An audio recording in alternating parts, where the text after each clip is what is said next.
Welcome to the Pet Sphero Project Weekly Update 3 Full Overview. Let's dive into an application overview. During the COVID-19 outbreak, our normal lives have been through the tumbler, as we are being required to stay indoors and extensively use our computers, leading to additional stress. In these trying times, we are the ones who have to monitor our own stress and ensure that we are coping with it properly. But our computers, with a Sphero companion, could help us with this process. The computer can assist in reading our emotions, and the Sphero can interact appropriately to assist with the CDC's recommended methods of coping with stress, consisting of taking breaks, taking care of your body, making time to unwind, and connecting with others. Through the Sphero's movement patterns, it can guide us to take breaks by showing us to the kitchen for a snack or outside for a walk. The Pet Sphero aims to ensure the healthy use of the computer by encouraging the user to limit their use of the computer and to take a break if they are upset. Gentle reminders used to entice the user to get off the computer will result in a much smoother work-to-break transition rather than a pesky notification or alarm. Computer vision would be used to detect human emotions, such as happy, sad, angry, or bored, and ROS would be used to pass the emotion along to the Sphero, which would perform an appropriate routine. Now let's check out 3 demonstrations that I have put together. First, we can see here me running the ROS launch file, which sets up the mapping node and the Sphero node, and then I run the computer vision node. And here you can see me on screen as I'm expressing disgust, which seems to be the neutral case for the algorithm. And in response to disgust, the Sphero will do a quick bump twice. And here we have the anger response, where the Sphero will do a mild bump twice. As we can see here, the Sphero goes towards the user at a medium speed and then backs up and does that twice.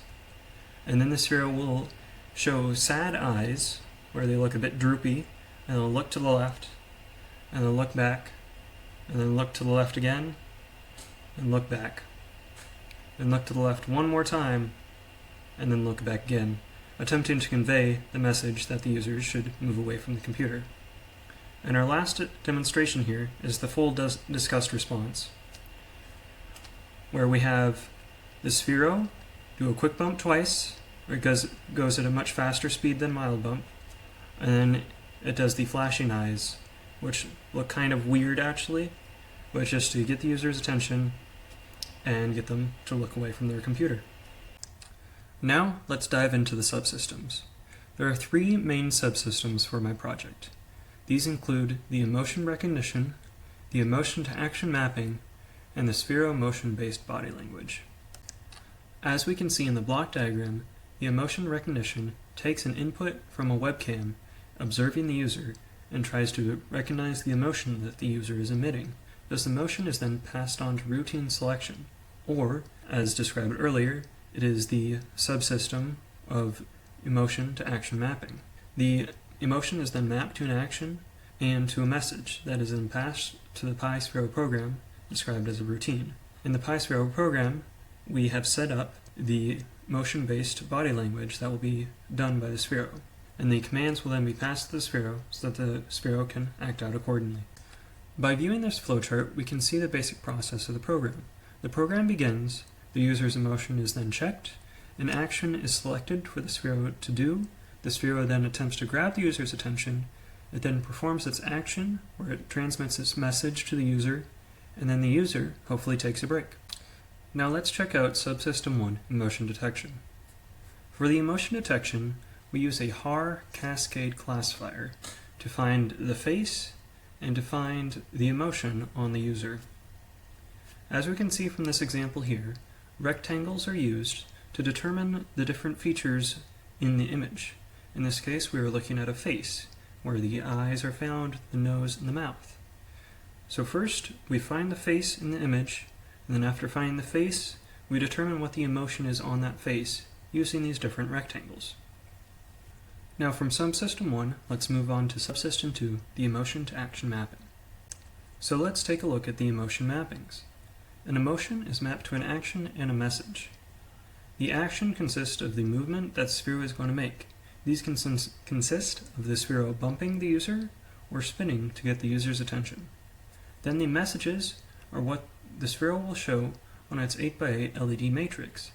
The faces that it can show are sad, happy, or flashing. In each of these faces, the sphere will then look away in an attempt to get the user to also look away from their computer. As we can see here, happy and surprise have no action or message mapped to them.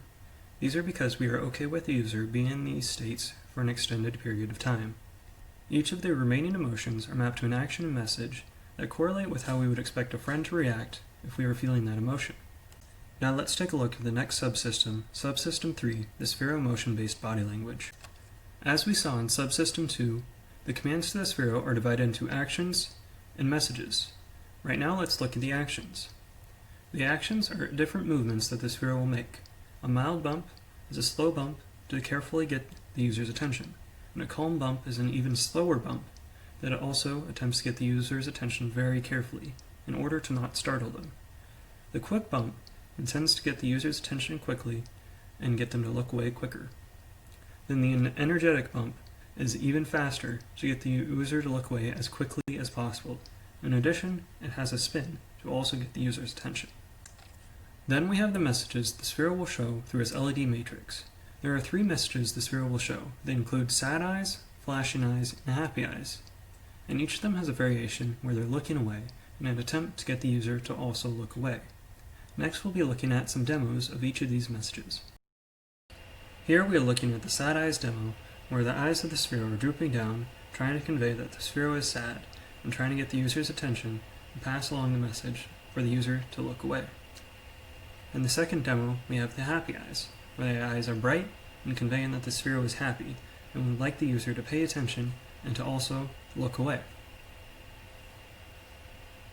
In our last demo, we have the flashing eyes, and the eyes have become more of weird eyes rather than flashing, but it attempts to get the user's attention and again get the user to look away. I would like to thank my lab group, Sean and Humberto, for assisting in brainstorming ideas surrounding the project, specifically how the emotions could be mapped to certain actions based on how we would want a friend to get our attention if we were feeling that emotion. Then I would like to thank my check-in group, Grant, Anthony, and Joshua, for assisting with constant inspiration through their weekly updates, along with their ideas for improvements that I could make after I updated them on the current state of my project. Then I would like to give a special thanks to the TAs, Nigel, Michael, and Janani, for assisting me with every aspect of the project, whether that be finding a dataset to train my computer vision, fixing coding errors, or helping find documentation. And lastly, I would like to thank Heather Knight for her constant help throughout class this year and help with this project. Thank you so much, it's been a great class. Lastly, thanks for joining me for the Pet Sphero project. I hope you enjoy the time-lapse bloopers.